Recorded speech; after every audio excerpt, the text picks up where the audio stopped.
یه روزی میرسه که میگی کاش بودی، کاش اونی که اومد جات یکم مثل تو بود، یکم بهم گیر میداد، یکم رو مخم راه میرفت، یکم مثل تو باهم دعوا میکرد بعدش از دلم در میآورد. یه روزی میرسه به خیلی چیزا نگاه میکنی و یادم میافتی،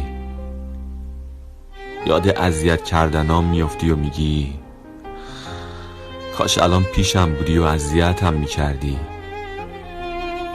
یه روزی میرسه که دلت واسه بودنم تنگ میشه، یه روزی که فقط عکسمه نه خودم، روزی که دیگه من تو این دنیا نیستم.